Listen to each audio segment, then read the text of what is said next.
Hey everyone, I'm Jesse from Direction Reviews Video, and we finally saw Suicide Squad today. Overall, I didn't hate it. I thought it was okay, although really, I mean, it's a bad movie. I think it's mostly a bad movie with some parts in there that I liked and a lot of things that I didn't like. Overall, I think the two main problems are the writing is terrible. There's some really awful, cringy lines of dialogue in this movie. And the way it was edited or shot, it feels like, I don't know, like it was a bunch of episodes of something edited together into a movie-length feature. I saw another review that compared it to trailers, like the whole movie was just one big trailer or several trailers edited together, which it does look and feel like that too. As for the characters, the actors, I had some surprises, both good and bad. Will Smith, I found, was much better than I thought he was going to be, although I still feel like, when I saw the trailer, I thought he was just playing Will Smith rather than Deadshot, and although I do still feel like that, I mean, I've read the Suicide Squad comics, so I've read Deadshot in comics, and he's not playing Deadshot. He's playing much more Will Smith than he is Deadshot, but he was good. He really delivered. I'll give him that. He was much better than I thought he was going to be, and he was actually one of the best things about the movie. So credit where credit's due. Will Smith did a good job. I liked him, even though he wasn't playing a very accurate portrayal of Deadshot, to me at least. He was good. He was good. So yay Will Smith.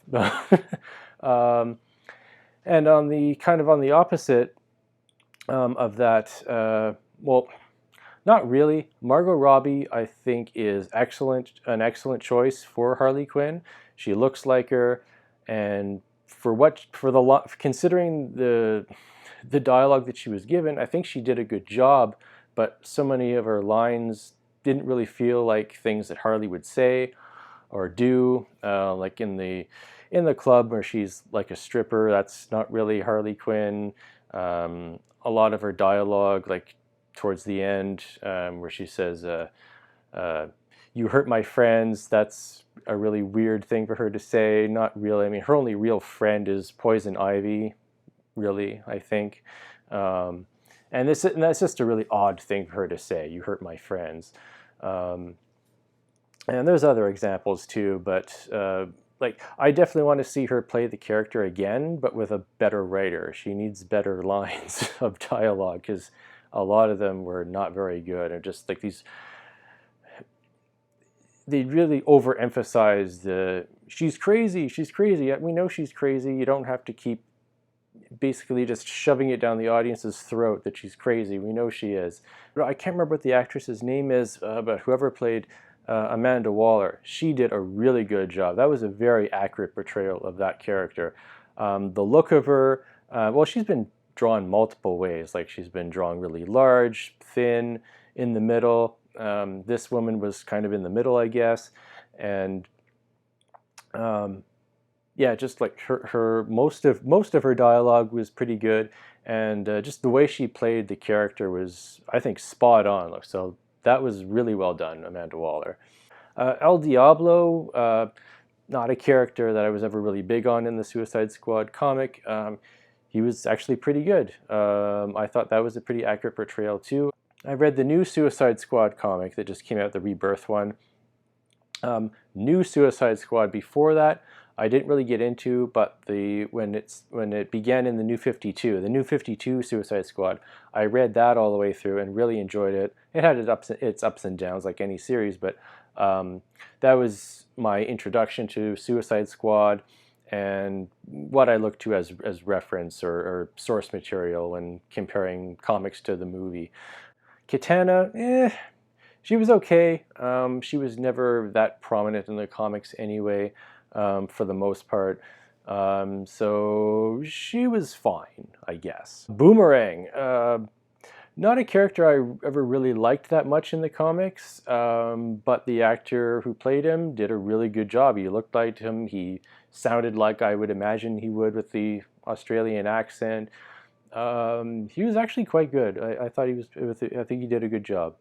Rick Flag. I am less familiar with him. He's in the new, the Rebirth Suicide Squad, and he was in it pre New 52, which I didn't read any of. I don't remember if he showed up in the New 52 one or not. I can't remember now. It's been a long time since I read it. But I'm definitely not as familiar with him. But I mean, he was fine. Killer Croc was awful. I didn't like anything about what they did with him in this movie. The way he looked, every single line of dialogue just made me cringe. When he goes down into the sewer and says, I was born in the sewer, I live in the sewer, I live underground, I think that's what he said. I live underground, y'all are just tourists. Or when he says, I'm beautiful, or I like her, like just everything he said was just awful. Definitely one of my least, probably my least favorite character in the whole movie for sure. Yeah, I wish they had put King Shark in this movie, but I understand why they didn't. I mean, I don't know how they'd be able to take a character that looks like that in a in a comic book. It works. It's fine, even though it still looks silly. it works. It's in a comic. So I understand why he's not in the movie, but I'm still disappointed because that would have been pretty cool to, at least for them to attempt. Maybe in a sequel, who knows. The Joker, I hated the way he looked in the trailer, and I still hate the way he looks now, after having seen the movie. I don't like anything about the way he looks when he's in the club and he looks like a pimp, and then he looks like a punk rock, glam punk rocker or something like that. And the tattoos, I hate the way he looks. But Jared Leto's, however you say his name, he did do a good job. Just like most characters in the movie, some of his lines were not very good, but I did start accepting him as the Joker somewhat, as far as the way he delivered his lines and just in his acting, I guess, I don't know how else to say it. Just like Harley Quinn, or just like Margot Robbie as Harley Quinn, he needs a better writer and a makeover. Having said all that, I did like him more than I thought I would, although I do somewhat hesitant to say like, but he did a better job than I thought he would. The Enchantress. I really liked her first look in the movie, and you see it later on again towards the end, where she's all like dark and she's got like that black smoke and mist surrounding her. I thought that looked really, really cool. I liked that a lot. I liked almost every scene that she was in. The look that she has later on for the rest of the movie, that look was okay, but I really liked the first look of her. As for her being the villain, I mean, she was really cool as the villain, but she seemed like, so powerful, and then she was defeated a little too easily. And the scene in which she is defeated is pretty ridiculous, in that it has probably the worst line of dialogue in the whole movie.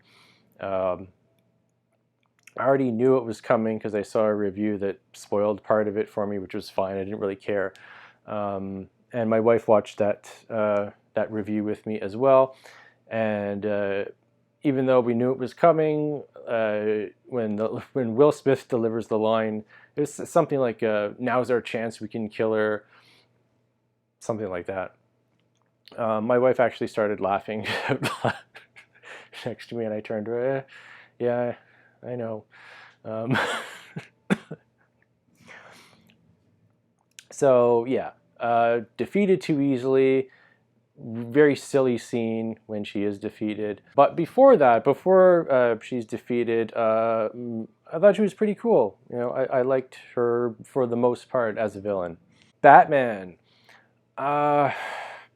What to say about Batman in this movie? I mean, really, he was just a whole lot of whatever to me. So if you've seen Suicide Squad now, and you've never read any of the comics, and you're curious, and you want to check some out, and I highly recommend that you do, I recommend the New 52 run that you can get in trade paperback.